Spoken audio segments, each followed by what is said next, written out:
Well, hello there. You're watching the press preview, a first look at what is on the front pages. Well, coming up in the next half hour then, we'll see what's making the headlines with Andrew Pearce, consultant editor at the Daily Mail, and Kevin Maguire, associate editor at the Daily Mirror. Get your thoughts in just a moment. First, though, let's check out the front pages. The Daily Mirror then, back to school shambles, is the headline for the Mirror ahead of the return of schools in England on the 8th of March. And it's the Education Secretary, Gavin Williamson, on the Daily Star's front page. We did do a whoopsie, it says. Schools also on the front of The Guardian, with reports that teachers will get the powers to decide exam results in England. The Times leading with the same story, schools told to work out their own exam grades. And summer exams to be voluntary, that's also the lead for The Telegraph. The government's latest stay-at-home advert is on the front page of The Eye.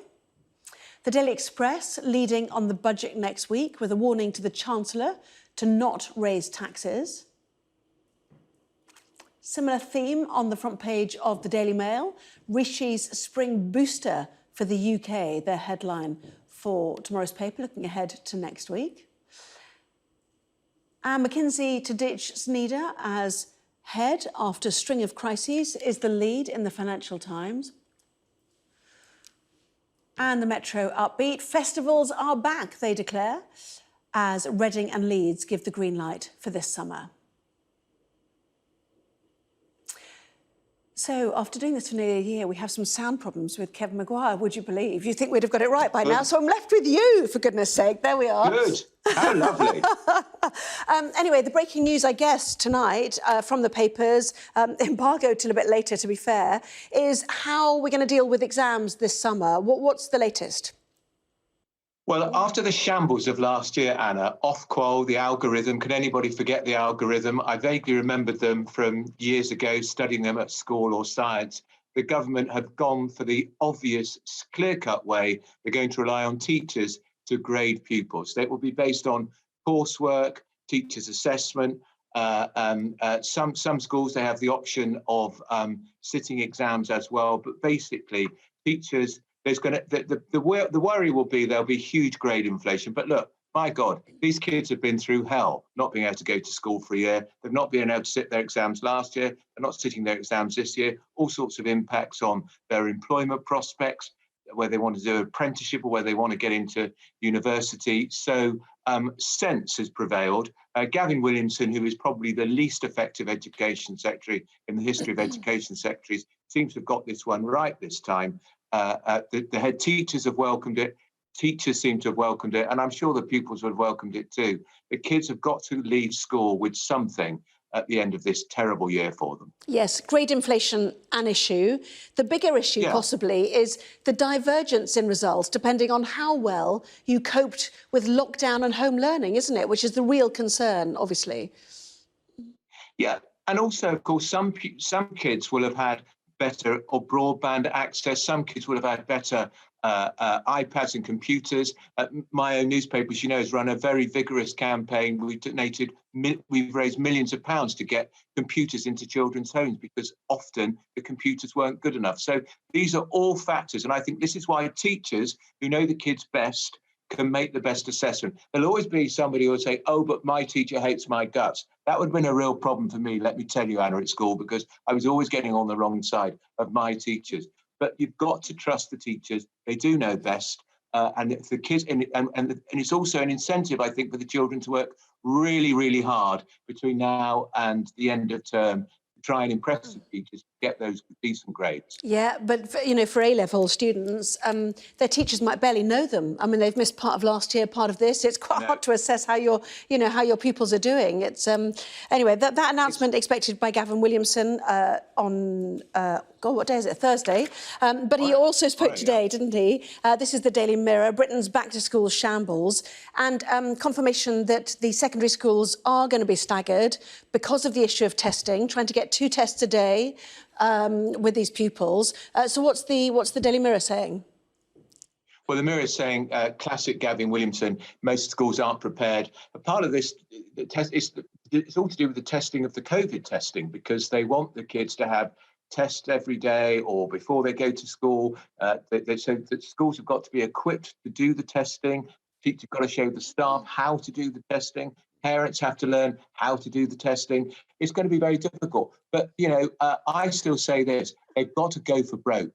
There was a suggestion in The Guardian, I think, a week or two ago, that the Chief Medical Officer, Chris Whitty, was against the Big Bang approach to all schools going back. He emphatically denied that in that briefing this week and said it is absolutely vital for the mental health of children, for their well-being, for the future health of the economy, that we get these kids back to school as soon as possible. So let's go for March the 8th. Of course, there's going to be some problems. Of course, there's going to be some issues. But it's much better that they're trying to get the kids back to school than the shambles we had after the Christmas term when they went back to school for one day. That was awful.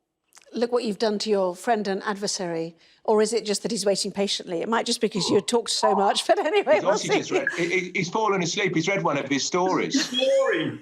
He's so boring. Oh, God. Who needs sleeping pills or Horlicks? Oh, dear. You missed quite a lot. But anyway, we were talking about secondary schools going back. This idea of the Big Bang, everyone back in one go, whether they're all going back in on the week of the 8th of March, probably because of testing. Where do you stand on this, on the battle that unions had, which was really that it's not necessarily safe, that everybody goes back at once? What's your thoughts on that, Kevin? Yeah, well, I thought the government, when it started suggesting it would be all schools in England on the 8th of March, Monday the 8th of March, a week Monday, was wrong. It's now been changed to all primary schools on the Monday, and then secondaries will be phased. But it's got to be a top priority to try and get schools back. But you've got to discuss with teachers, with heads, with their representatives, trade unions, to try and do it as safely as possible. And of course, the government had a golden opportunity to answer many of the concerns by vaccinating teachers. And you could probably do them all in just about a day now, but they haven't. But schools are going to go back, and not going to go quite back the way they said they would go, because it will be phased over that week, and some of them may not fully open. But kids have been going, certainly from key workers, and vulnerable kids have been going continually. So schools have been open. It's just been open for more limited numbers. But those kids falling behind, we saw the studies released today, and it's particularly kids from poorer families who are falling further behind, and they may never be able to catch up. The government's come up with a scheme, but it seems to be spending less money on catching up for kids than it is on stamp duty cuts for house buyers. Great news for house buyers, but not great news for kids. So get them back as soon as they can. But you've got to address the concerns of teachers. You can't just steamroll it through. Yes, we'll do the budget in the next part of our programme.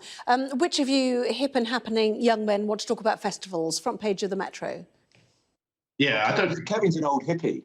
He's probably going to go to the Reading Festival because lots of women take their clothes off, so he'll be very excited by that. I think Reading and Leeds tend to be a bit of a younger crowd than us, Andrew. Well, they won't let you in, mate.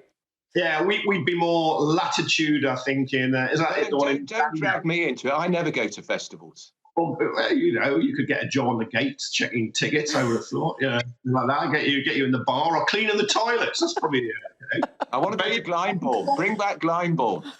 But anyway, it is a sign of how the public mood has changed since Monday. We saw it with holidays being booked. Now festivals are coming back. It's not just Leeds and Reading. It looks like Melbourne. Ben, one of the organisers, was saying Latitude Wireless download might come up in Manchester. Sasha Lord was saying Park Life and the Warehouse Project. All these are festivals that people want to go to. They haven't been able to get there. Vaccination is changing the game, possibly linked to tests, but there is a feel-good factor now. But Kevin, there's a sense of a rowback too, isn't there? If you look at the Eye, the government's released this campaign about staying home. We've been filming in Warrington Hospital for the last 2 days. They're really worried about the numbers of people now coming through the door with ordinary winter pressures as well as COVID. So this is the figures are still high. Sorry, go on. Yep. No, but I think this is the government's hoping it's a short-term problem until you get more people vaccinated, and you basically get the numbers further down, so we can see them falling all the time. And the problem I think the Prime Minister has now, and he talks about it's a one-way road, is irreversible. Of course, it's not a one-way road. It's not irreversible if numbers soar, and he'd be in serious trouble now because expectations have been raised so highly, because I think people have a fatigue, really. They want to get out. They want to do the things they used to do. There's still widespread public acceptance of the measures, but people want to break free too. Andrew, very quickly. I just think that the eye story feels slightly out of kilter, really, because the Deputy Chief Medical Officer today, I've forgotten her name, Jenny, woman with glasses. Jenny Harris. Yeah. She was saying, actually, in the summer, we may not even have to wear masks. But she was saying they'll be back in the winter. So, and there was that suggestion last week that actually we could have gone on the beaches last summer because the infection rate is so much more limited outdoors. We're always being told, if you're indoors, get the windows open. Have houses, keep doors open. So actually being in the great outdoors, I think is going to be all right, actually. Okay. Of course, they've got to keep an eye on it. We've got to have some programme left at the other end. We'll have to take a break now. They could talk all night, couldn't they? Right. Plenty more still to come. We'll talk about the budget, how the papers are covering that. Welcome back. You're watching the Press Review. With me now, Andrew and Kevin, as usual on a Wednesday. Straight to the Daily Mail, your paper, Andrew, looking ahead to the budget. A tightrope for the Chancellor, needs money in, but how and when does he take it? Well, what the Mail is saying, and I personally am thrilled that it's not going to raise taxes. Of course, he's got to get money in, but I mean, I've always taken the view the more you tax people, the less revenue the Exchequer gets. So the stamp duty holiday that was due to end on March the 1st or March the 5th, end of March, I think, that's going to be extended till the end of June, probably. Now, that's really important. It will cost them revenue in terms of money going into the Treasury, but it will be a huge boost for the housing market. People invest in new bathrooms, kitchen sinks, all the rest of it. Let's talk about a cut in VAT for the hospitality industry. Yes, they need it desperately. Keep the business rates cuts going, and also talk about vouchers to encourage people to go into the high street. And here's one other thing I think you should do. One tax rise you should bring in, not corporation tax. Don't do that. Don't tax companies' profits. Bring in a tax on the tech giants like Amazon, who don't appear to know how to pay any tax the way all the rest of us do. That would be very popular. Mooted for a long time, obviously. And what about Keir Starmer's position, certainly on taxes for business? What's he said and what's the reaction likely to be? Yeah, what he said is the government shouldn't increase corporation tax. It was in the Labour manifesto to increase corporation tax. He's saying now don't do it. It's thought the Treasury's thinking of putting it up. It's gone down from, I think, 28% to 19% since the Conservatives came into power, putting it back to 23 or 25. 23 would raise about £12 billion. And of course, Starmer's getting a bit in the neck on this. Now, short term, I could see his argument, but the truth about corporation tax, you only pay it if you've got profits. So if you've got no profits, you won't pay it. So if firms are being hit hard in the pandemic, they won't pay it. So he's gone out a bit of a limb here. Of course, he wants to be friendly with business. But, corporation tax, it's also dangerous for the government, I think, putting it back. Because they always argued the lower it came, the more money the Treasury would make. Now they're going completely against that. Yeah. So if the Chancellor puts it up, he's also killing his former argument. OK, we will watch and wait. Plenty more column inches to be written about that, no doubt, before the budget next week. See you at 11:30. Thank you. To the weather now.